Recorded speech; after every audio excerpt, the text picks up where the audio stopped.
Hello mga kaunang ginang! Today's video, magluluto po tayo ng ginisang ampalaya.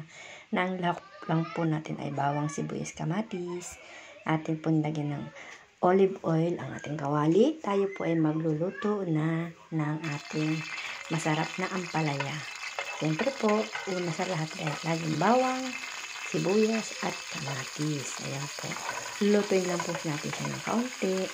At ang atin pong kamatis na napakasariwa. Ayan po, magluluto po tayo. At ang ating pong ampalaya na galing sa ating munting hardin na pananim unang sipag. Ayan po, nagisa na po natin. Tatakpan natin ng kaunti. Hindi po ako naglagay ng asin. Ang ilalagay lang po natin yung dado, yung cube. Gulay din po yung cube na yan. Ayan po, luto na po yung ating bawang, sibuyas, kamatis. Lalagay na po natin ang ampalaya. Kaya, ayan po. Kasi mas masarap po yung luto talaga siya. Ayan. Okay. Ang dami. 1 kilo po yan.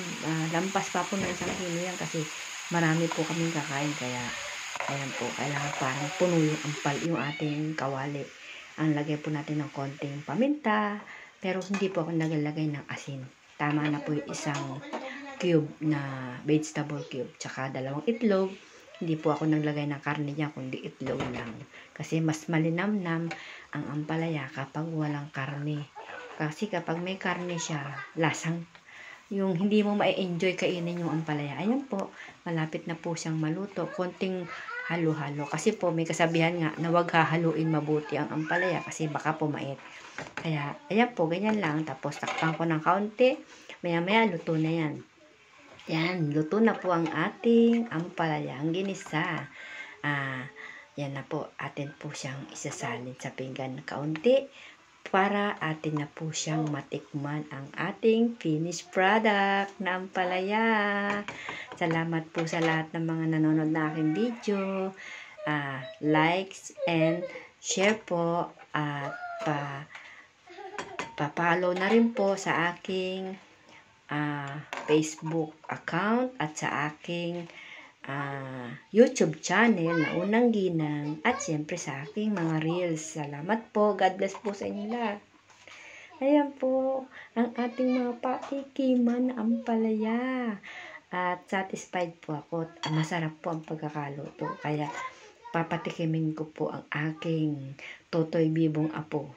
At siya po ay kakain ng ampalaya. Salamat po!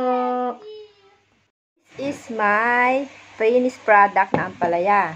Titikman po natin. Papatikimin po natin ang ating totoy bibo ng aking lutong ampalaya. Come? Buona! Pambilere. Papasok. Thanks for watching. Don't forget to subscribe my YouTube channel.